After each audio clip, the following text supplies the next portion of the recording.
Hello and welcome to another episode of Citadel Guard Adventures. This is Beriathan of the Citadel Guard of Gondor. We're back in the Gladden Fields. And the last episode we listened to Glorfindel's tale of the Bright Company's infiltration in Barad-dûr, and it was a great moment accompanied with important revelations as well. I think we'll discuss those revelations in just a moment, as we still have a couple things on this chapter of the Black Book pending. But something that I forgot to mention on the last episode that I would like to mention now is towards the end of that instance when you're escaping Barad-dûr, there doesn't seem to be a way for you to fail the instance, but how cool would it be if, for example, you could see Sauron approaching, even if it's slowly, even if most players can just outrun him, or the Nazgûl. I mean, going by the Nazgûl without them doing anything was a little bit weird as well. So yeah, I guess I was just missing the possibility of failing the instance due to the intervention of Sauron or the Nazgûl or something else. But then again, that is a long instance, well, longer by the epic story standards in any case. So I guess I can see why the devs decided not to do it. Plus, if you were timed to escape the instance, that would make taking pictures difficult. And you know we love taking pictures in here. So, well, it's kind of a mixed bag, you can say. But it would have been cool having that possibility there. In any case, well, the instance is really cool, and if you ever so wish, you can just go back to the reflecting pool and revisit it, which I might do at some point just to take a trip down memory lane. But for now, we need to continue with the Black Book. And so it is done, Beriathan. When I beheld Olórin in a new guise in this third age, I knew him to be Elendil come again. And yet he knew nothing of his former life and remembered nothing of the trials he endured within Barad-dûr. I can think of one reason only for that. The Valar had kept the memory of that experience from him as a mercy and a kindness. For if he remembered the cruel tortures he suffered at the hands of Sauron, how could he oppose the Dark Lord upon his return, knowing the extent of Sauron's malice? And so we chose not to speak of Elendil or his sad fate within the Dark Tower during the final days of the Second Age. I did not wish to inflict this harm upon Olórin, Mithrandir, or Gandalf, and for that I beg his forgiveness. Elendil was my closest advisor, my dearest friend, and I failed him. I thought it best to leave his memory behind, for if that was the purpose of the Valar, I would not wish to do otherwise.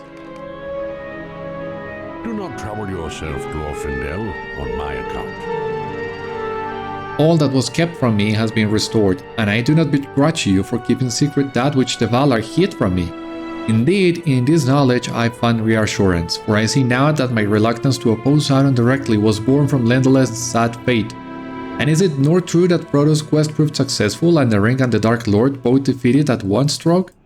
Indirect opposition found success where direct opposition could not, and in that I may say the Bright Company came at last to have its greatest triumph. But I remember now which I did not before. I know the end of the tale. While Sauron tormented Elendil within Barad-dûr, his enemies were not idle. While Sauron tormented Elendil within Barad-dûr, the leaders of the Great Alliance met once more in secret. A trap was decided upon, a trap with which to ensnare Sauron and draw him forth from his tower. The Lady Galadriel had remained at Minas Tirith after she and Lord Celeborn drove the Nazgûl from the valley. Now she sent her thought to Elendil, and she spoke directly through Sauron's prisoner to the Dark Lord. One broke the gates of Ithil, Elendil said, his last breaths upon him, and Sauron laughed, for he had the mastery. Two sundered the ramparts of Morannon, Elendil continued, and doubt began to gnaw at the Dark Lord. He had long feared the Elven rings, and in his secret heart he dreaded to think they could be used against him. But three, Elendil said as the last of his strength departed. The power of the three wielded together shall cast you down at last. And so Elendil perished, and his final words remained hidden to me for this past age. But now I know what they wrought, for it was by this message that the deceiver was himself deceived. Sauron climbed to the pinnacle of Barad-dûr, and looking from that vast height he beheld a shining figure ascending the slopes of Mount Doom. fear seized him, and he imagined that Gil-Galad possessed all 3 elven rings and would use them together to destroy him. For the 3 were hidden from his sight, but he thought he could sense they had been united at last. Okay, so we also learned a little bit about this on the last episode with the Lost Lore in Mordor Besieged. Elendil telling the tale of how Gil-Galad rent open the Morannon with the power of the 2 elven rings, and now they are deceiving Sauron. Gil-Galad has already said very clearly he doesn't intend to use all 3 rings at once. He would fall to Sauron that way. But they are once again fooling Sauron, and that goes very well in line with what we also experienced the last episode, what I told you about as well. It was a new the infiltration we saw on Barad-dûr on the last episode. Beriathar was there in an attempt to draw Sauron's attention away from it, much like, well, a parallel is what I saw between that and the plan with Frodo, as Frodo was also used to not draw Sauron's attention. So we have been seeing this constant trend of Sauron being deceived out of his own fear and his own malice. They did the same thing again now with the 3 rings. Something very important to keep in mind as well. Well, I might take the time to do this after we finish this, but Anarion's death is in part the one that made all this possible, and that is another neat way to tie the game's own stories with the big lore already stated in the books. But let's hear Elrond first. The Dark Lord unleashed the last of his armies in a final bid to destroy his enemies. I was with my king on this day. I know what then befell. The Dark Lord opened his gates and emptied Barad-dûr, unleashing the last of his armies in a final bid to destroy those who besieged him. On the slopes of Mount Doom he brandished his black mace Mordagnir, waiting through friend and foe alike, until at last he faced the High Kings of the Alliance. The one ring shone on his finger, and he sent forth his evil thought, seeking to dominate Gil-Galad's mind when he donned the 3. But he did not see it. Gil-Galad threw back his head and laughed at Sauron, and the Dark Lord was filled with rage. The rings of my people may be together, my liege declared, but they are far from here, far from you. And Sauron knew he had been deceived, lured from the safety of his tower, and he knew his peril. But above all else, he desired to inflict anguish upon those arrayed before him. He sent his will into the One Ring, and his foes were held fast by its spell. Sauron fell upon them in deadly combat, and great gouts of ash and flame roared from the peak of Mount Doom. I stood on the slope, too far to aid my king, but near enough to feel the terrible heat of that battle. Even now I can feel it, and I know the pain of that day anew. I gotta select a quest as a reward, sorry.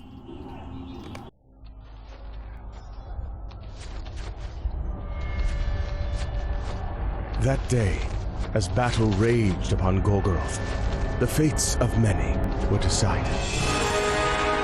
Gil-Galad and Elendil challenged the Dark Lord, and he answered with a power none could resist. But as the enemy toyed with his foes, the kings of elves and men struck. It was their greatest deed, and their last.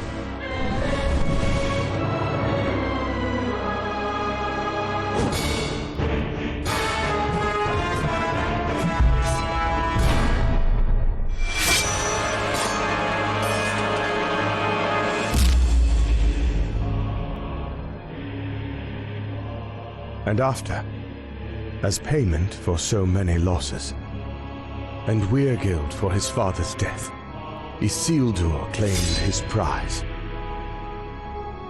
the ruling ring.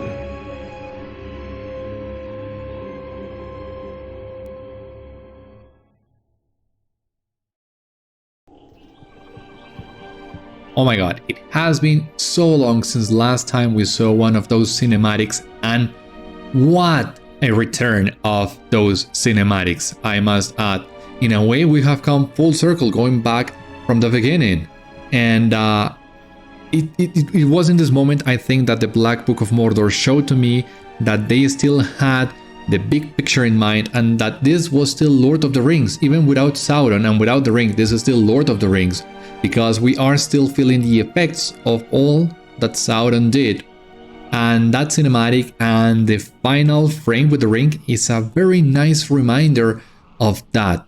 So I also love this cinematic very much. So as I was saying, Anarion marching to Barad-dûr as a way to draw Sauron's attention while the Bright Company infiltrated the tower, a neat way of the depths for the depths to use what has already been established to accommodate what to the story they want to tell. On the other hand, all this thing with Lendalen and the Vandasari, I gotta admit, the first time I learned this, I was a little reluctant on the idea, and even today I am not entirely sold, but I'm willing to let it pass because it opens some of the greatest moments in the Black Book and interesting storylines as well.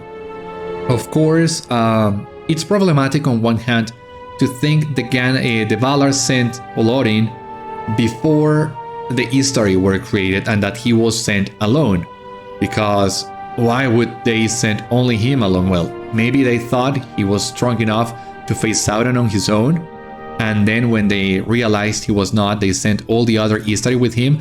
But then that raises the question, if Olorin was sent first, why was Saruman made the head of the Istari if it's clear from the very beginning this was Gandalf's task? And Galadriel, I think, is maybe the Unfinished Tales. There is a chapter with Galadriel where she says that as well, that Gandalf should have been the head of the council. So this only adds insult to that injury as to why Saruman was picked in the first place if all this had happened before.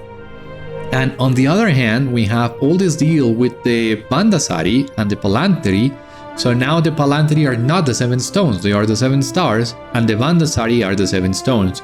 And of course, all this is explained with Gandalf's amnesia. I'm not a big fan of any time a story uses amnesia as a plot device, but I think it works well enough in here. The problem is not the amnesia in itself. The problem is that it does raise some questions when you analyze that against the rest of the lore.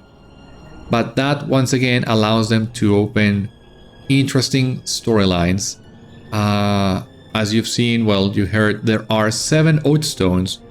One was destroyed in Umbar, the other one was destroyed in Barad-dûr, but we still have 5 of these Oathstones unaccounted for, and the depths have slowly told us more about those remaining Oathstones. So there is that, but yeah, I do find the idea of the Valar sending Olorin in the Second Age a little bit problematic, yeah. But well, this is one of those cases in which the depths have stretched the lore the most, stretched it as far as they could. It still fits. It's still not explicitly contradicting anything from the store's material, but it's adding a piece that raises questions. It's what I have to say, but nothing in the books that I've read so far explicitly says the Valar didn't send someone in the Second Age, for example. The rhyme of the 7 stars and the 7 stones never states what the 7 stars were, and I, as a reader, always assumed that was just referring to the 7 stars on the heraldry, but now they're saying that's not the case. I'm more willing to accept that.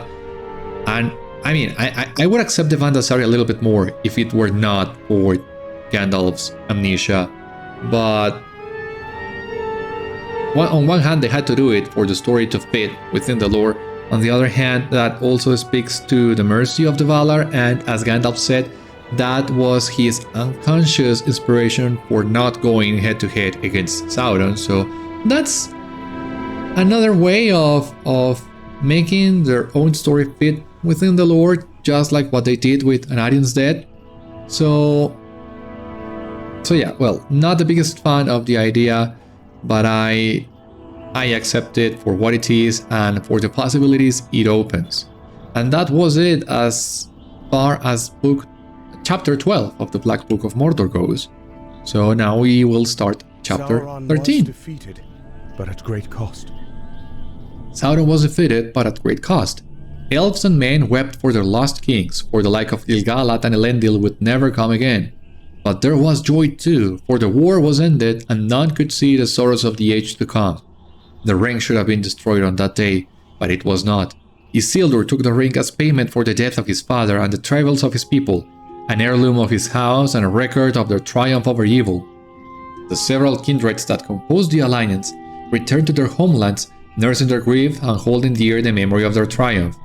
We believed Sauron was gone forever, and it was not so.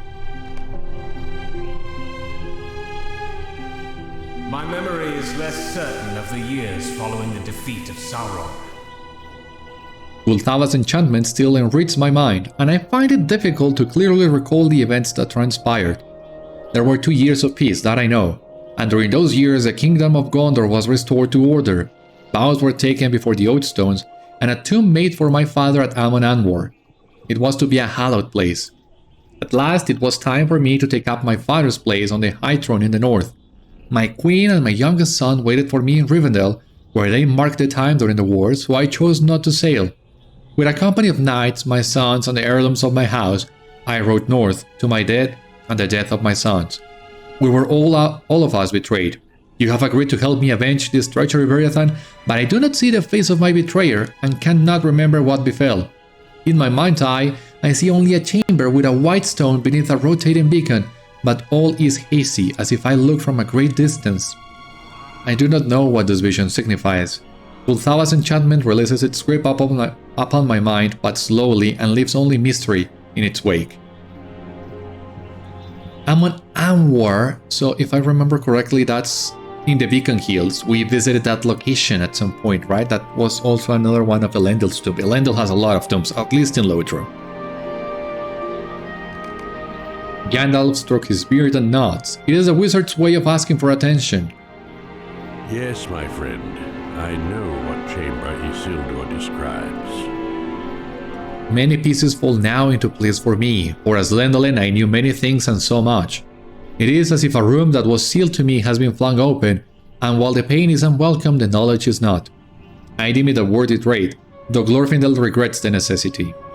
This, I believe, Beriathan, it was known to Sauron's servants that Isildur perished in the Gladden Fields. They scoured the swamplands hereabout in search of the ring, but they found it not. In time, his bones were recovered and borne away to places of great evil, perhaps to the very houses of lamentation, it is said, lie hidden somewhere within Mordor. What unholy rites were performed with his remains? I hazard no guess, but in time perhaps even the servants of Sauron tired of this villainy, and his bones were brought to some chamber where they in time were forgotten.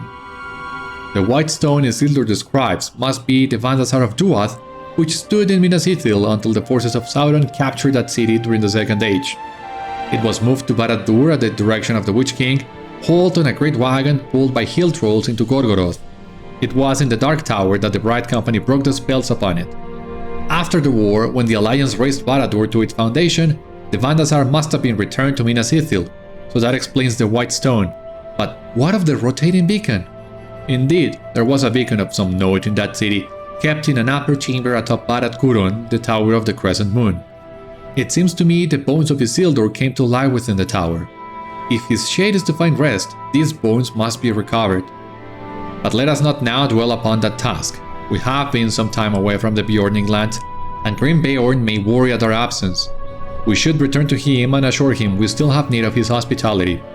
I desire also to return to my study of the Black Book of Mordor, for I see now that some things I long held to be certain were perhaps not so, and I wonder at some avenues of learning I might have dismissed too readily. Okay, so as you see, yes, that's it for the tale of Mordor Besieged. A lot of answers, a lot of questions, a lot of open threads, and we'll tackle some of them as we progress on our journey. But as Gandalf said, right now we need to go back to the Beorninghús. And let's see if Grim Beorn needs anything else from us. Oh, sorry, wrong skill. I'm not supposed to be here. Beriathan is not supposed to be here. I'm sorry.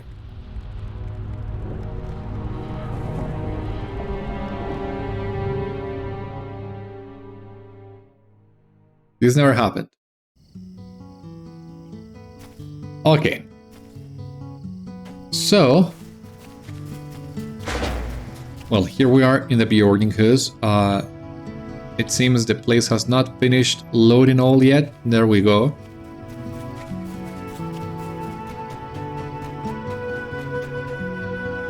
So, the wizard and the elves have not gone?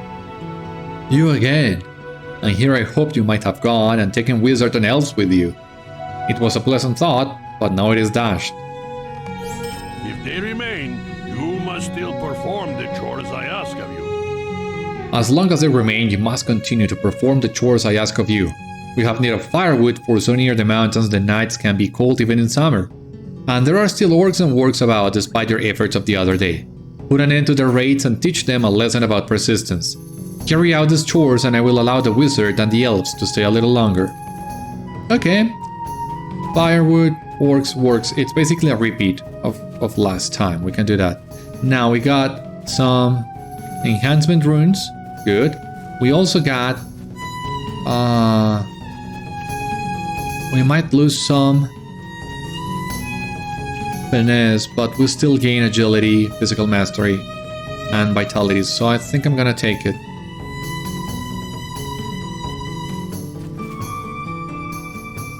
Let us see.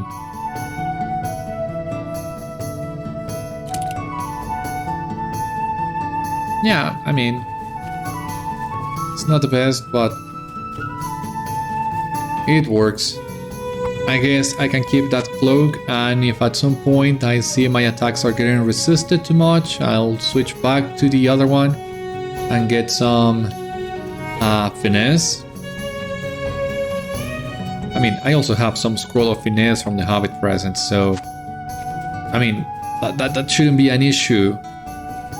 In any case, we will be leveling really soon. I mean, we are still leveling, so we will most likely replace all this gear very, very fast. So I don't think I need to worry too much about it.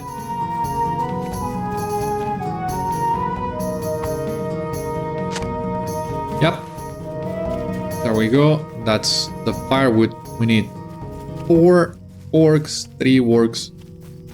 Same as last time. Upset cow, that is for Radagast dailies. Ah, here we have the 3 wargs.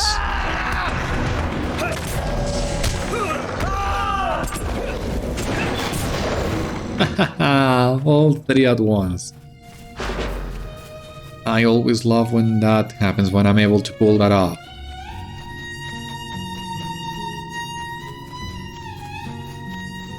And the orcs shouldn't be too far away either. I remember last time they defeated me really quickly.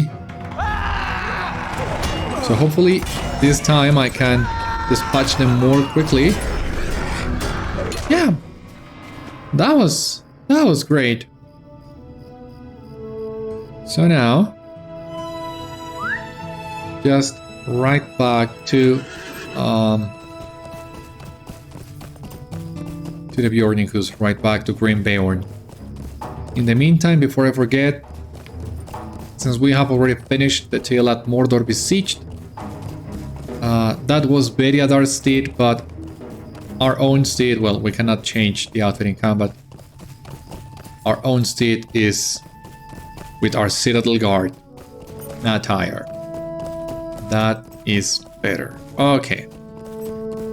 And also very important, since now we are back as Beriathan, since Beriadar's tale has already ended, that means Josie is no longer with us. Instead we have Gandalf. It's been a long time, boy. How are you holding up? You are still number 1 in my book, don't you worry.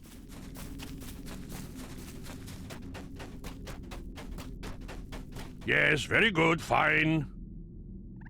You have done the chores I asked you to undertake and earn the wizard and the elves a few more days of hospitality. There is something else, however. It is not a matter of real concern, but I find I have not heard from the Elves of the Forest Gate in some time, and I wonder if it signals some trouble for my folk. If it does, I would have this problem resolved early rather than late. Go to the Forest Gate and make certain the elves have things well in hand. If they don't, be sure to tell them so.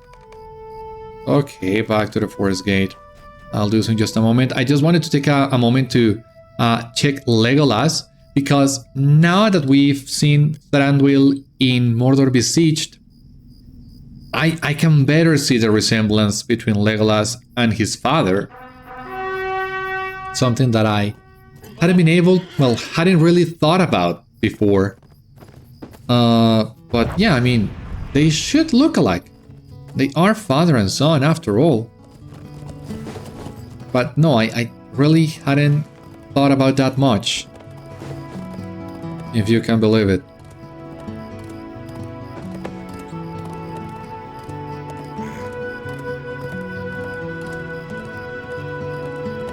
In any case, we need to go back to the Forest Gate. So yeah, I'm gonna use the worsted and do this fast, because there are a few more things I still wanna get done in this episode. And I don't wanna play loose with time today. A number of dead orcs lie near the Forest Gate. Yeah, 2 is a number.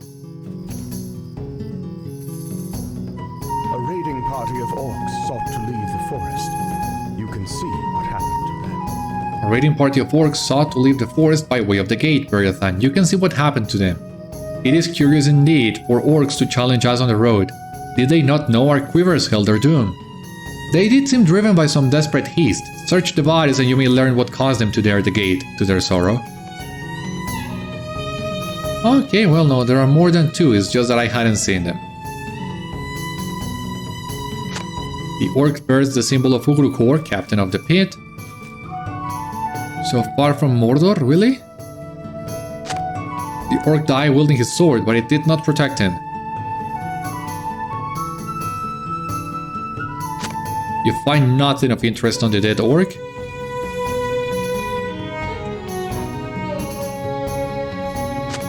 You search the orc but find nothing to explain its presence here.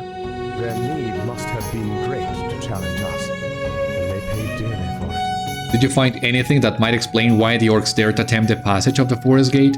Their need must have been great to challenge us, and they paid dearly for it. Wait a moment. Did you say you searched the bodies of 4 orcs? That is most peculiar, friend. By my bow, I would swear the raiding party consisted not of 4 orcs, but 5. Can it be that one of these creatures slipped through the Forest Gate while we were distracted by the others? Search to the south in the Beorninghús land for our missing orc. There may be some tracks you can follow to his hiding place if you make haste. Do we need to follow the road?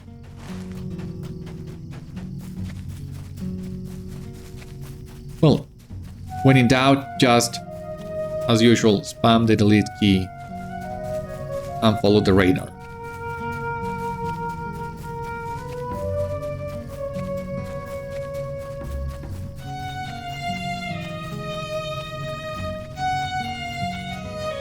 What do we have here?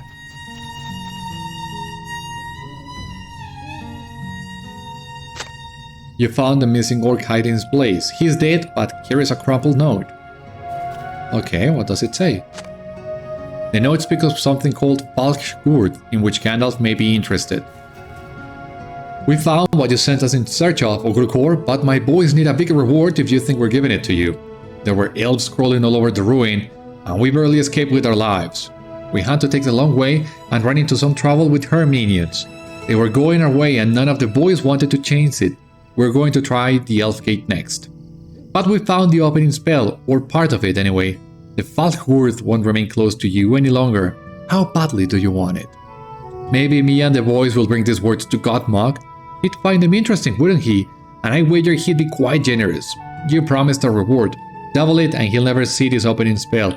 I am sure you will make the right decision, boss.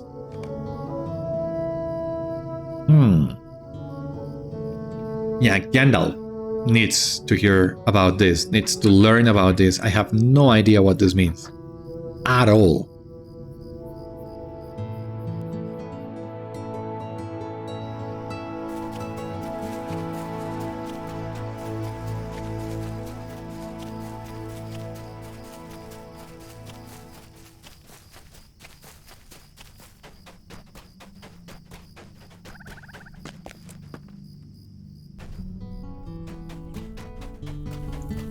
Oh, you have returned. What is it? Gandalf's expression is troubled and he seems distracted by something. Falch Gruth? No, I have never heard of it before. That is not important right now. I need to speak with you, Beriathan. Okay, here we recovered the finesse. We just traded, but lose the morale. I mean, might work. I suspected there was something I missed in the Black Book. And I was right. I could not place my finger upon it, but something stirred within the recesses of my mind, and I found a new avenue of study worth following. Will you hear me, Beriathan? Things are not as we believed. Yeah, give me just a moment. I do want to check this. Here, we gained 800 vitality, and we lost almost 6,000 finesse. Here, we gain a lot of finesse, but we lose 700 vitality. Not only that, no, we will lose a lot of morale by equipping this.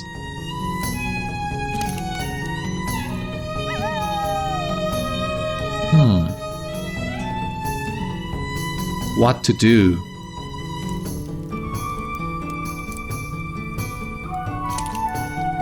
I think I still want to take this. Yeah, let us do it. So what is it, Gandalf? I have made a worrisome discovery. Give me your attention and do not let it wander. You must know what I have learned. I have made a worrisome discovery.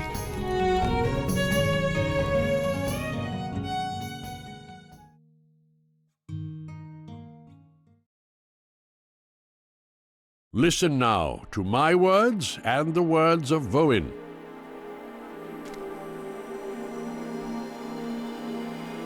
From my early study of the Black Book, we learned of Vóin's encounter with Magoldir the Elf in the Grey Mountains and their subsequent friendship. Unremarkable perhaps, and yet we marked it, for an air of mystery surrounds this tome. Both the circumstances in which it was found and the writing between its black covers filled me with intrigue and unease in equal measure. From the shade of Isildur we learned somewhat of Magoldir the Elf, and few of his deeds seem notable. It is no slight to him, merely the truth that his most significant achievement appears to be his survival. Nearly 2,000 years passed before his name surfaced anywhere, and that in the Black Book. What then of Magoldir's inclusion? Why did Vóin see fit to write of this elf? We must return in this wholesome memory to Vóin's account of the Grey Mountains.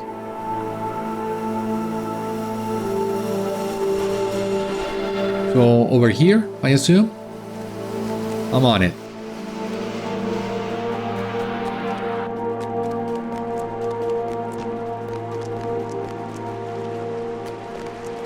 Gandalf flips through the pages of the Black Book. Here we are. Back where we were last time with Vóin and Magoldir. What has Vóin to say about this meeting? Listen well, Beriathan. Hold, stranger. Who goes there and for what purpose?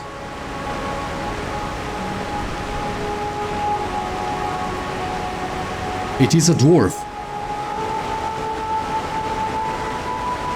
I am called Magoldir. My boon companions and I mean you no harm. You are an elf. That is true. The mountains are no place for an elf.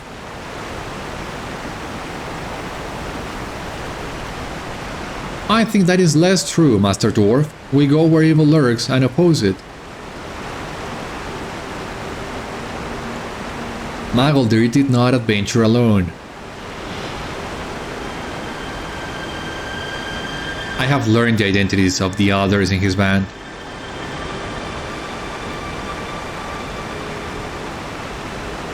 Consider them now and I will share with you what I have learned.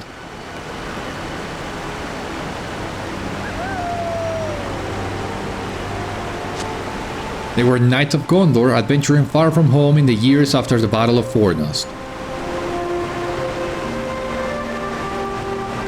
They sought out pockets of Angmarian resistance in the mountains and ended their threat. These were their names: Orolang,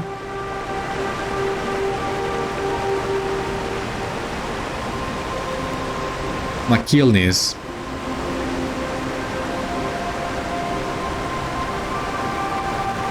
Calatúr,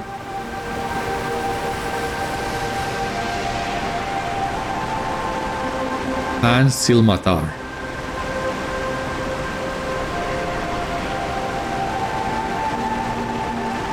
You know these names, Beriathan, as do I. And you know the name of he to whom they pledged their loyalty.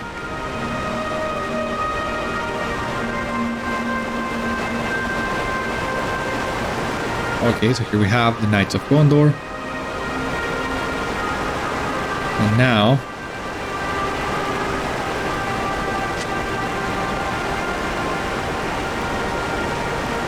Eärnur.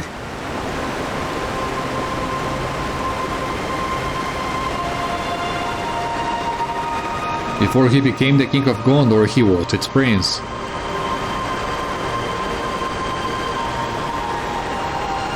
While his father Eärnil ruled from Minas Morgul, he did the bidding of Gondor in the north. Eärnur fought at Fornost with his knights, and it was there they met Magoldir. For 20 years after the Battle of Fornost, they sought to end the threat of Angmar forever. This brought them to the Grey Mountains, where they met Vóin of the Ugrukhôr. Yes, Beriathan.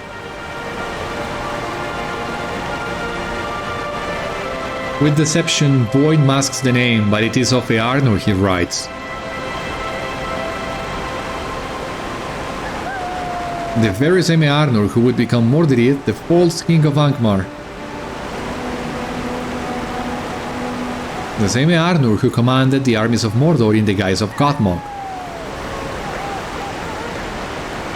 He troubles us still and makes his presence felt even in this tomb from 1,000 years ago.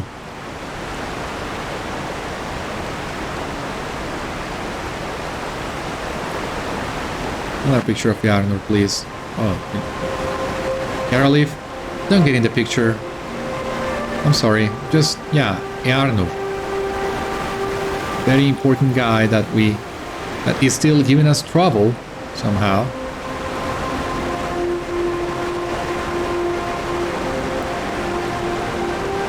I should have known, Beriathan. I should have read the signs. Gothmog has been responsible for much sorrow in each of his guises.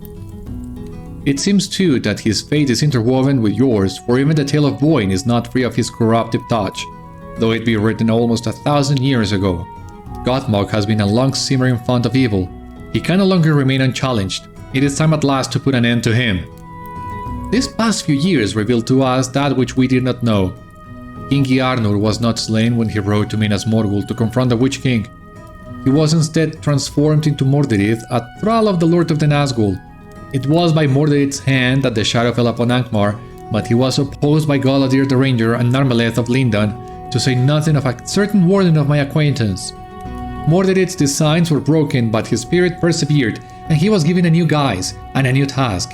He would command Sauron's armies in war, second only to his old master, the Witch King of Angmar.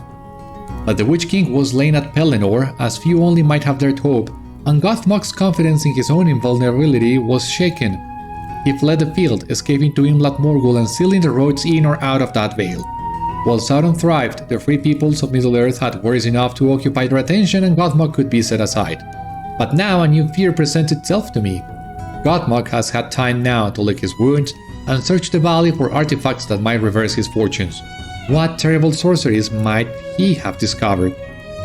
King Elessar has charged Prince Faramir with cleansing the evils from Minas Morgul. Okay, as you see here, the moment we accept this quest, we will automatically travel to Minas Morgul, but there is one more thing I want to do before we make that travel, so we are gonna hold on to that quest for the moment. I mean, we're still gonna see what Gandalf has to say, but for the moment, we are not doing it. However, before we continue, something that just occurred to me. So, on one hand, Isildur's bones are being kept in Minas Morgul, and until we retrieve them, Isildur cannot find peace. On the other hand, something is going on with Ugrukhôr and his orcs. They are looking for something. They have found the opening spell of something Falch Gruth. I have no idea what it is. But once again, they were threatening to bring that information to Gothmog. This is another threat that brings us to Minas Morgul. And now, of course, we have what we have just learned from the Black Book about Eärnur's involvement in Vóin's tale. And in order to unravel that, we'll need to confront Gothmog once again. So there are 3 different threads pointing us to Minas Morgul. Is just a really good piece of storytelling that all these different storylines are converging at last. It took us 12 chapters of the Black Book, but finally everything is falling into pieces, is coming together, is what I mean.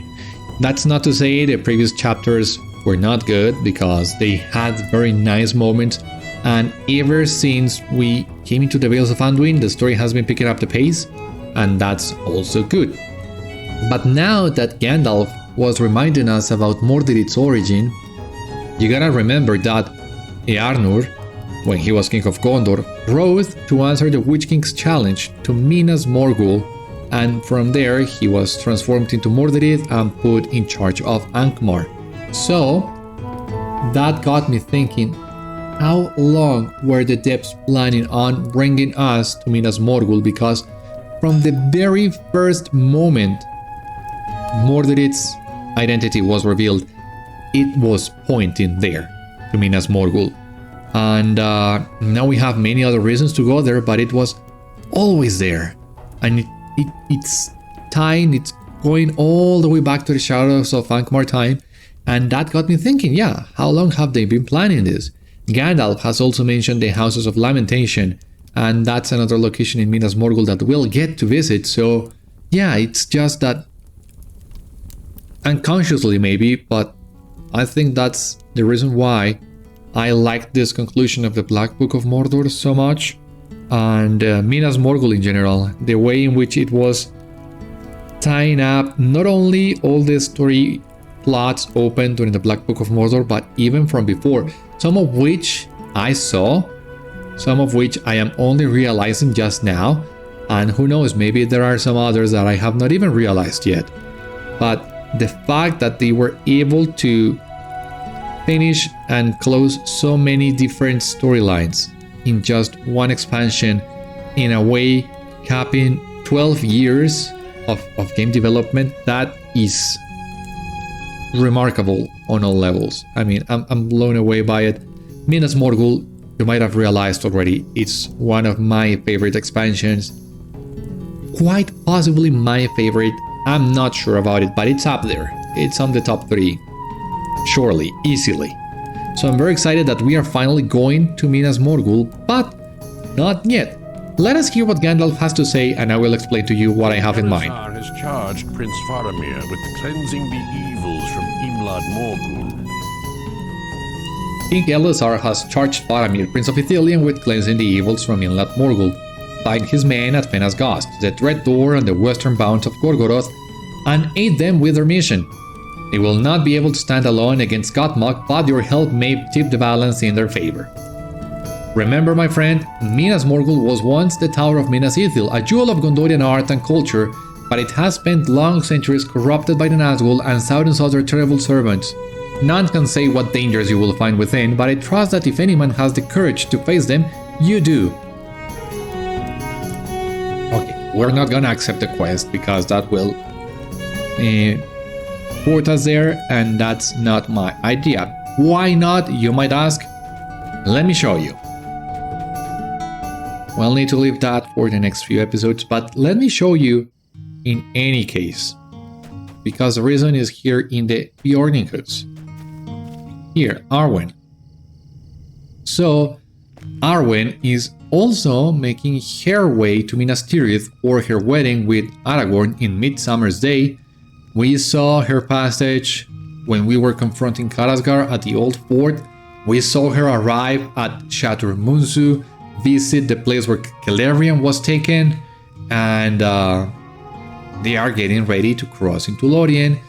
From Lorien, it's a ride through the Great River. Yeah, Lorien, they might stop in Karasgaladon for a little bit, then the Great River, then Rohan, then the Beacon Hills. They cross here to the Eastfold, then Faranorian and the Beacon Hills. Old Anorian and Tal Nadanur finally arriving at Minas Tirith for the wedding. So, as I was saying, they will most likely make a stop at Lothlorien, but I don't think that's a quick stop. So, in my mind, not only in my mind, on the depths as well, the Great Wedding better fits the timeline of the game when you play it in between Mordor Besieged and Minas Morgul. Is not a perfect fit, as Maid of Lions also said on the forums at some point, because nowhere in Minas Morgul is Queen Arwen referenced. But, I mean, she is going south, we are going south. I don't see a reason why Beriathan wouldn't join the party of Arwen and Elrond, seeing they are going back to Minas Tirith. How Gandalf knows, in any case, that Aragorn has commanded Faramir to travel to Minas Morgul, if Aragorn is nowhere to be found in here, and last time we saw him was a long time ago. He might have issued that order by then, but that doesn't seem likely. So yeah, everything seems to point we, Gandalf included, will travel south to Minas Tirith. We will witness the great wedding of Aragorn and Arwen. We will partake in some of the midsummer celebrations, and one of Aragorn's first decrees officially as King of Gondor will be the campaign in Minas Morgul that he commands Faramir to do, and when he does, being in Minas Tirith, Gandalf would learn of it and would also send us there. So that's my plan. That's what I'm hoping to do on the next few episodes, the Great Wedding and also Midsummer. You saw when I leveled up to 121 and 122, it just happens to be Midsummer. As I am recording all this, for a while I didn't thought that was gonna be possible, but since I took a break from the game due to the birth of my son, by the time I got back I realized that's what was gonna happen. So they say children come with their own blessings when they are born. This is something very minor when you look at the big picture, but I'm still grateful for the opportunity of going to Midsummer and doing Aragorn's wedding during the Midsummer Festival so that I can also do the other activities. So this also takes me to my next point, and that is the Midsummer Festival is not going to be a Tales of Middle-earth episode. It's going to be a Citadel Guard Adventures episode because it is related to the main story. We will go to Midsummer, we will see the wedding, and we will stay a few days, in-game days, in Minas Tirith with the celebrations of Midsummer, and then we will join Faramir as he goes to Minas Morgul. There are a couple more things I want to say about it, but I will let you know them when we get to the Morgul Vale proper. I think we've already taken quite some time today, but I wanted to take the time to explain to you why we're not going to the Morgul Vale just yet, as I think this is very important. It's a very important moment of the story, and the game itself seems to be pushing you towards that idea. Why didn't they release the Great Wedding before the Minas Morgul expansion? Scheduling, most likely, the expansion was most likely ready. They also wanted to launch the Great Wedding with the Midsummer Festival, but that meant delaying that until Midsummer, so that's why the expansion was released on November, and then we got the Great Wedding update on Midsummer next year. That's my theory. In any case, yes, Great Wedding is supposed to go after Mordor Besieged, and that's what we will be doing on the next episode. For the time being, though, this has been all on today's episode of Citadel Guard Adventures. So thank you so much for watching. I hope you enjoyed, and I hope to see you on the next one. Until then, my friends, stay safe, take care, good luck to you all, and I will see you later.